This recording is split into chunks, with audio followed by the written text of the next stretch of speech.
मान प्रतिष्ठा को लेकर के बहुत समस्या रहती है, जोड़ों के दर्द आपको बहुत परेशान करते हैं, शरीर में छुपी हुई बीमारियां बहुत रह जाती हैं, पता ही नहीं चलता शरीर में कब कौन सी बीमारी आ गई, और जब डॉक्टर से चेकअप कराते हैं तो पता लगता अरे ये बीमारी तो इतनी लंबी आपके शरीर के अंदर चल रही थी। ऐसे लक्षण यदि आपके साथ भी मिलते हों तो आपको मेरा वीडियो एंड तक जरूर देखना चाहिए। साथ ही साथ कहना चाहूँगा, चैनल को सब्सक्राइब करके बेल आइकन को प्रेस कर लीजिएगा ताकि आपको हर एक काम की वीडियो मेरी जल्दी से आप तक डिलीवर हो सके। अब मैं आपसे यहाँ पर बात करूँगा, जिस मैंने समस्या के बारे में बात की उसका हल क्या है। सबसे पहले तो आप ये समझ लीजिएगा, यदि आपकी जन्म कुंडली के अंदर केतु देव पहले भाव में बैठे हैं, पंचम भाव में बैठे हैं या 8वें स्थान के अंदर बैठे हुए हैं, तो ऐसी परिस्थिति के अंदर ये केतु यदि अशुभ फल दे रहे हों और आपके ऊपर केतु की महादशा, अंतरदशा या प्रत्यंतर दशा चल रही है और आपको इस तरह की तकलीफें बहुत ज़्यादा आ रही हैं, आपको एक उपाय सबसे पहले करना चाहिए। रोजाना दूध में रोटी अच्छे से, ब्रेड को अच्छे से मिला करके, उसको अच्छे से मैश करके गली के जो भी स्ट्रीट डॉग्स होते हैं उनको आपने फीड कराना चाहिए। नंबर 1 उपाय।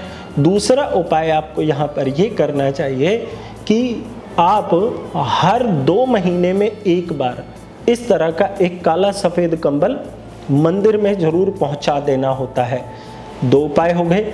तीसरा एक उपाय और भी बेहद इम्पोर्टेंट है, ये तो बाकी के 2 हैं ही, ये तीसरा भी आपको जरूर करना चाहिए। लाल गोटा किनारी वाला, अब गोटा किनारी वाला झंडा जैसा आपने अक्सर हनुमान मंदिर के ऊपर लगा हुआ देखा होगा ना, त्रिकोण वाला झंडा, वैसा ही एक झंडा जिसमें आसपास चमकीला रंग लगा हुआ हो, इस तरीके का आपने झंडा लेकर के मंदिर की जा करके छत पर लगा करके आना होता है। और ध्यान रखिएगा, आपके घर की छत पर किसी भी प्रकार का वेस्टेज, कबाड़, जंग लगा लोहा, बरसात की भीगी हुई लकड़ी, टूटे फूटे फर्नीचर आपके घर में कहीं भी ना हो। यदि ये होंगे तो आप एक तरफ तो उपाय कर रहे होंगे, दूसरी तरफ आपके समस्या होगी, तो दोनों में आपस में क्लैश हो जाएगा। इसलिए ये बात भी आप ध्यान रखिएगा। यदि आपकी जन्म कुंडली के अंदर केतु देव इस प्रकार से 6ठे स्थान में बैठे हैं या फिर 3रे स्थान में बैठे हैं, या फिर आपकी जन्म कुंडली के अंदर मंगल देव, क्योंकि जाहिर सी बात है जब केतु 3रे में बैठे होंगे तो राहु 9वें में बैठ जाते हैं, और राहु जब 9वें में आते हैं तो जन्म कुंडली के अंदर मंगल बद हो जाया करता है। अब मंगल बद का उपाय आपको सबसे पहले करना चाहिए, तब जाकर के यहाँ पर आपको केतु का अच्छा फल मिलेगा। और मंगल बद का उपाय क्या है, ये मैं आपको यहाँ पे आई बटन पे वीडियो लगा कर दे रहा हूँ। डिस्क्रिप्शन बॉक्स में भी मंगल बद के बारे में मैंने बहुत डिटेल में बताया है। शायद ही आपको YouTube पर ऐसी कोई वीडियो मिले जिसमें इतना डिटेल में सब कुछ बताया गया हो, तो आप वो वीडियो मेरा जरूर देख लीजिएगा और उस उपाय को जरूर कर सकते हैं आप। अब इसके साथ साथ ये भी समझ लीजिए, केतु देव यदि 3रे, 6ठे या 8वें भाव के अंदर बैठ गए हों। अब यहाँ पर एक बात और भी समझ लीजिएगा, जैसे केतु देव 3रे, 6ठे या 8वें भाव में बैठे हैं और बृहस्पति का इनको अच्छा सहयोग मिल रहा है, तो आपको अपने कुल गुरु पितरों की पूजा जरूर करनी चाहिए। और ध्यान रखिएगा, आप अच्छी बातों का अनुसरण किसी का भी कर सकते हैं। जैसे पड़ोस के अंकल जी बहुत अच्छे बिहेव वाले इंसान हैं, तो ये नहीं ना कि आप उनको अपने परिवार का सदस्य बना लेंगे। इसी तरह से हमारे समाज में बहुत सारे संत महात्मा और बाबा लोग प्रचलित हो रहे हैं, तो आपको उनकी अच्छी बातें सुननी है, लेकिन आपको अनुसरण किसका करना है, पूजा पाठ किसकी करनी है, सिर्फ अपने कुल गुरु और कुल देवी देवताओं की। ध्यान रखिएगा, यदि आप ऐसा करते हैं तो आप अपने घर के अंदर आनुवंशिक समस्याओं को आने से रोक देते हैं। ध्यान रखिएगा, इसलिए आप अपने कुल देवी देवताओं का परित्याग या उनको छोड़ने का काम बिल्कुल भी ना करें, या अपने कुल देवी देवता बदलने की भी कोशिश ना करें। यदि आप ऐसा करते हैं तो आप अपने घर के अंदर जेनेटिक कोई ना कोई बीमारी या समस्याओं का कारण उत्पन्न कर देंगे और आपको पता ही नहीं चलेगा। और ऐसी परिस्थिति के अंदर ना तो ज्योतिष के उपाय साथ देते हैं, ना दुआएं काम आती हैं, ना आपको पूजा पाठ का अच्छा फल मिलता है, ना आपको दान पुण्य का अच्छा फल मिलता है, ना ही आपको किसी प्रकार की दवाइयाँ सूट करती हैं। बस जिंदगी धक्का मार चलती रहती है। इसलिए केतु के और बृहस्पति के संबंध में बात बहुत अच्छे से ध्यान रखिएगा, ताकि आपको कभी किसी प्रकार की बड़ी समस्याएं ना हो। वीडियो कैसा लगा मुझे कमेंट करके ज़रूर बताइएगा, और चैनल को सब्सक्राइब करके बेल आइकन को प्रेस कर लीजिएगा, ताकि सबसे पहले मैं आपको अपनी वीडियो दिखा सकूं।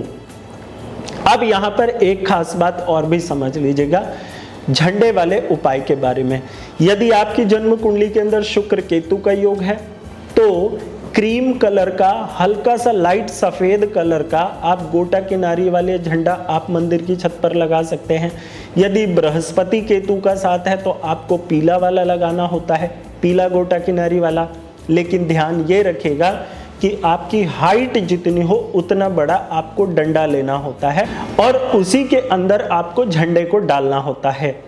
और आपको ये उपाय 43 दिन रेगुलर करना होता है। आप इसे 12 दिन भी कर सकते हैं, 27 दिन भी कर सकते हैं, आप अपनी सुविधा अनुसार कर सकते हैं। लेकिन पहले लक्षणों का मिलान कर लीजिएगा।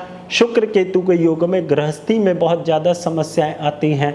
आदमी को, जातक को किसी न किसी प्रकार से शुक्र से संबंधित बीमारियां लग जाती हैं, शुक्र से संबंधित सुखों में कमी आने लग जाती हैं।